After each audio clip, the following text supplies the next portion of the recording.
நாளைக்கான வீடியோவில் என்ன நடக்குதுன்னு சொல்லிட்டு பார்க்கலாம். வீடியோக்குள்ள போகிறதுக்கு முன்னாடி நம்ம சேனலை லைக் அண்ட் சப்ஸ்கிரைப் பண்ணி சப்போர்ட் பண்ணுங்கள். வீடியோ வந்துட்டு நல்லாவே இருக்குது. ஃபஸ்ட்டு சீனில் வந்துட்டு பரணி ஏறி ஸ்டேஜில் பேசிகிட்டு இருக்காங்க. அந்த சீன் தான் காமிச்சிட்டு இருக்காங்க. படித்த படிப்பு செஞ்ச வேலை இதுக்கெல்லாம் கௌரவிக்க விதமாக தான் அவார்டு கொடுக்குறாங்க. நான் இந்த படிப்பு படிக்கிறதுக்கு காரணமாக இருந்தேன் அப்படின்னு சொல்லிட்டு சொல்ல போகிறாங்க.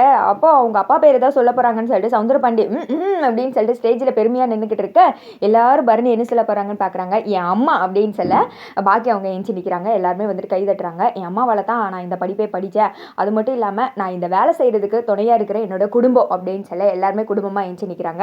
இவங்க மட்டும் இல்லாட்டினா கண்டிப்பாக நான் இந்த அளவுக்கு முன்னேறி வந்திருக்க முடியாது. என்னோட வெற்றிக்கு காரணம் இவங்க எல்லாருமே தான். குடும்பமாக ஒற்றுமையாக இருந்து என்னை முன்னோக்கி தள்ளுறதுனால தான் நான் இப்போ இந்த இடத்துல வந்து அவார்டு வாங்குறதுக்காக நின்றுட்டு இருக்கேன். முக்கியமான காரணம் என்னோட ஹஸ்பண்ட் தான். எனக்கு ரொம்பவே சப்போர்ட்டிவாக இருப்பார். பஞ்சாயத்து தலைவர், பிரசிடென்ட் அப்படி இப்படின்னு சொல்லிட்டு பயங்கரமாக வந்துட்டு பரணி பேசுகிறாங்க. ஆனால் கடைசியில் சவுந்தரபாண்டி பேரை மட்டும் எங்கேயுமே சொல்லவே இல்லை. இதை பார்த்துட்டு இருந்த ஸ்ருதிக்கெல்லாம் கடுப்பாக இருக்குது. சே இவ எப்படி பேசுகிறாளே அப்படின்னு சொல்லிட்டு பார்த்துட்டு இருக்காங்க.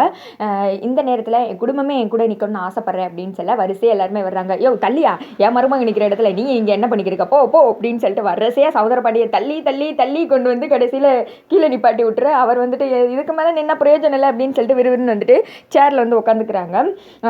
என் ஹஸ்பண்டு தான் காரணம். பட் அவர் வந்துட்டு இதே ட்ரெஸ்ஸோட அவார்டு வாங்குறது எனக்கு பிடிக்கல. இது வந்துட்டு மற்றவங்களுக்காக போட்ட ட்ரெஸ். சண்முகம் நீ எப்போவுமே போடுவே அந்த ட்ரெஸ்ஸில் தான் நான் உன் கையில் வந்துட்டு அவார்டு வாங்கணும்னு ஆசைப்பட்றேன் அப்படின்னு சொல்ல அவ்வளோதானே போட்டா போச்சு அப்படின்னு சொல்லிட்டு விளக்கத்தான் வா ஹெல்ப்புக்கு அப்படின்னு சொல்லிட்டு கூப்பிட்டு கிளம்புறாங்க. அப்புறமேட்டு கொஞ்சம் நேரம் கழிச்சு அறிவு வர்றாரு. பாருங்க இப்போ நம்ம ஆள் என்ட்ரி எப்படி இருக்க போகுது அப்படின்னு சொல்லிட்டு எல்லாருமே ஆவலாக பார்த்துக்கிட்டு இருக்க. பயங்கரமாக வெள்ளை வேட்டி செட்டை போட்டு வழக்கம் போல் நம்ம சண்முகம் அவங்க உடை நடையில் வந்துட்டு நடந்து வர்றாங்க. அதை பார்த்தது எல்லாருமே வந்துட்டு கை தட்டுறாங்க. அதான் உன்னை பார்க்க எனக்கு ரொம்ப சந்தோஷமா இருக்குது அப்படின்னு சொல்லிட்டு பரணி சொல்கிறாங்க. சரி அவார்டு கொடுத்துடலாமா அப்படின்னு சொல்ல அப்போ வந்துட்டு சண்முகம் சொல்கிறாங்க.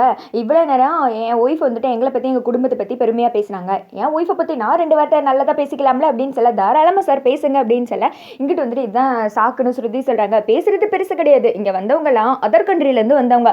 அவங்களுக்கு இங்கிலீஷ் தான் தெரியும். ஸோ நீங்கள் இங்கிலீஷில் பேசினா தான் உங்களுக்கு புரியும் அப்படின்னு சொல்ல யார் இங்கிலீஷா இந்த வெறும்பயிலுக்கா இங்கிலீஷு எந்த கடையில் விற்கியோன்னு கேட்பான் அப்படின்னு சொல்லிட்டு சவுந்தரபாண்டி வந்துட்டு கலாய்க்க ஆரம்பிச்சிடறாரு. இதை பார்த்துட்டு இருந்தால் ஃபேமிலியில் உள்ளவங்க பரணிக்கெல்லாம் ரொம்ப கஷ்டமாயிடுது.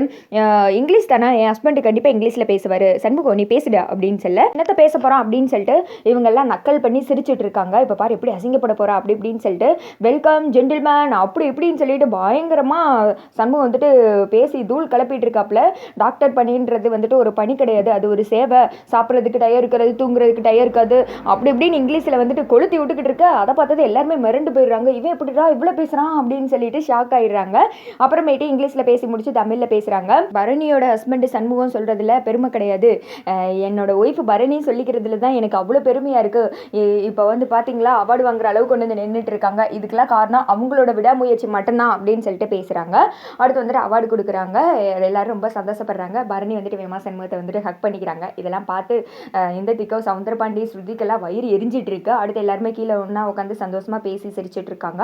அப்போ வந்துட்டு ஸ்ருதி சொல்கிறாங்க, அச்சா கடைசி வரைக்கும் இவ்வளோ அசிங்கப்படுத்தவே முடியல. காலேஜ்லேருந்து இப்போ வரைக்குமே எங்களோட பக்கம் தொடர்ந்துட்டே தான் சார் இருக்குது. இப்போ வரைக்கும் அவள் என்கிட்ட எஸ்கேப் ஆகிட்டே இருக்கா அப்படின்னு சொல்ல அவளை அவமானப்படுத்த பயங்கரமான ஒரு வழி இருக்குது அப்படின்னு சொல்ல சார் உங்களோட பொண்ணு தானே, ஆனால் நீங்களே ஐடியா கொடுக்கீங்க அசிங்கப்படுத்த அப்படின்னு சொல்ல அவன் என்ன பொண்ணு தான், ஆனால் அப்பா மாதிரி என்னை ட்ரீட் பண்ண மாட்டேக்காளே. ஊரில் என்னை பார்த்தா எல்லாரும் பயந்து நடுங்குவாங்க. எழுந்து நடக்க முடியாதவங்க கூட நான் வந்தேன்னா முயற்சி பண்ணி எந்திரிச்சு எனக்கு வணக்கம் சொல்ல பாப்பா. அப்பேற்பட்ட என்னையை இங்கே வந்து ஜோக்கர் ஆக்கி நிற்க வச்சிட்டால, அவளை வந்துட்டு விடக்கூடாது. நான் அசிங்கப்படுத்த போகிறது என் மகளை கிடையாது, அவை கட்டிக்கிட்டு வந்திருக்காள் இது வெறும்பையில தான் அப்படின்னு சொல்ல சரி என்ன பண்ணணும் அப்படின்ற மாதிரி சொன்னதும் அதோ பக்கத்தில் உட்காந்துருக்கானே அவங்க அப்பாக்காரன்னு ஒருத்தன், அவன் சரியான முடா குடிக்காரன், இப்போதான் கொஞ்சம் வருஷம் வந்துட்டு குடிக்காம இருக்கான் அப்படின்னு சொல்ல அப்படி அவரை பார்த்தா அப்படி தெரியலையே அப்படின்னு சொல்லிட்டு ஸ்ருதி சொல்கிறாங்க. பார்த்தா தெரியாது, நீ என்ன பண்ணுறனா வெளியில் ஒருத்தன் செக்யூரிட்டி நிற்காம பாரு, அவன்கிட்ட போயிட்டு இந்த மாதிரி கோட்டர் வாங்கிட்டு வா, அதை வந்துட்டு கலந்து கொடுத்துருவோம் அப்படின்னு சொல்லிட்டு இவங்க பிளான் போடுறாங்க. இதை வந்துட்டு சண்முகம் கவனிக்கிறாங்க. வெள்ளை ஓட்டத்து கூட இவனுக்கு என்ன பேச்சு, ஏதோ பிளான் போடுற மாதிரி தெரியுதே, சரியில்லையே அப்படின்னு சொல்லிட்டு யோசிச்சுட்டு இருக்காங்க. அதே சமயத்தில் சவுந்தரபாண்டி பணத்தெல்லாம் எடுத்து கொடுக்க கோட்டர் வாங்கிட்டு வந்தோம். அவங்க ஃப்ரெண்டு ஒருத்தங்க இருக்காங்க, அவங்கள வச்சு ஜூஸ் வந்துட்டு கொடுக்க வைக்கிறாங்க. இங்கிட்டு வந்துட்டு வைகுண்டமோ அது தெரியாமல் அந்த ஜூஸை வந்துட்டு குடிக்க போக ஒவ்வொரு தடையும் குடிக்க போகும்போது அவங்க பிள்ளைங்க பேசும்போது தடுத்து விட்டுடுறாங்க. சே இவளுக்கு வேற சும்மா இருக்கமா, அவனை குடிக்க விட மாட்டேங்காங்களே அப்படின்னு சொல்லிட்டு இங்கேருந்து ஸ்ருதி சவுந்தரபாண்டி எல்லாம் தனியாக நின்று பார்த்துட்டு இருக்காங்க. அப்போ பாக்கியம் வந்துட்டு சவுந்தரபாண்டி பக்கத்தில் வந்து உட்காடுறாங்க. என்ன இங்கே வந்து உட்கார்ற, உன் குடும்பத்தோட உட்காந்து போய் நீ என்ன கூத்தடிக்கலையா அப்படின்னு சொல்ல எங்கே உட்காந்து கூத்தடிச்சா என்ன அப்படின்னு சொல்ல அதுவும் சரிதான் இங்கேயே இரு, அப்போ தான் அவங்க அசிங்கப்படுறதை பார்க்க முடியும் அப்படின்னு சொல்லிட்டு சவுந்தரபாண்டி சொல்ல என்ன அப்படின்னு பாக்கியம் கேட்குறாங்க. அதெல்லாம் ஒன்றும் இல்லை அப்படின்னு சொல்லிட்டு மழுப்பிடுறாரு. அடுத்து வந்துட்டு ஜூஸை குடிச்சிடுறாங்க. குடிச்சது எனக்கு இந்த கோட்டு போடுறது ஒரு மாதிரி கச தானே இருக்குது அவுத்துறேன் அப்படின்னு சொல்ல, அப்பா இருக்கட்டுப்பா அப்படின்னு சொல்லிட்டு கனி சொல்ல, ஏன் உனக்கு என்ன தெரியும் நான் அவுக்க போகிறேன் அப்படி இப்படின்னு சொல்ல, வேலை ஆரம்பிச்சிருச்சு அப்படின்னு நினச்சிட்டு இருக்க. அடுத்து வந்துட்டு ஸ்ருதிக்கு அவார்டு கொடுக்க கூப்பிடுறாங்க. இவங்க சின்ன வயசுலேயே வந்துட்டு மக்களுக்காக இந்த ஒரு ஹாஸ்பிட்டல் கட்டியிருக்காங்க சேவை செய்கிறதுக்காக அப்படின்னு சொல்ல, டேய் பொய்யா சொல்கிறாடா, இவங்க வந்துட்டு பணத்துக்காண்டி தானே கட்டியிருக்கா, அதுவும் இல்லாமல் அவங்க அப்பா தானே கட்டி கொடுத்தாரு, எப்படி பேசுகிறா பாரு அப்படின்னு சொல்லிட்டு இருக்க. ஸ்ருதி அதுக்கு மேலே அங்கே அளந்து விட்டுக்கிட்டு இருக்காங்க. அப்போ சண்முகம் சொல்கிறாங்க, எல்லாம் பொறுத்திருந்து பாரு நல்லதே நடக்கும் அப்படின்னு சொல்ல, திடீர்னு அவங்க ஹஸ்பண்ட் வந்துட்டு ஒரு மாதிரி ஸ்டேஜுக்கு போகிறாங்க. யார் நீ ஏன் சேவை செய்ய போகிற, உன்னை வந்துட்டு வசூல் ராணின்னு வேணா உனக்கு பேர் வைக்கலாம், அப்படி தான் உனக்கு அவார்டு கொடுக்கணும், தலைவனின்னு வந்தாலே நீ 1,00,000 பிடிங்கிடுவேன், நீ மக்களுக்கு சேவை செய்யாக்கும் அப்படி இப்படின்னு வந்துட்டு களி ஊற்றிட்டு இருக்க. அசிங்கமாக போயிடுது. அதோட பார்த்தீங்கன்னா வீடியோ வந்துட்டு முடிஞ்சிருது.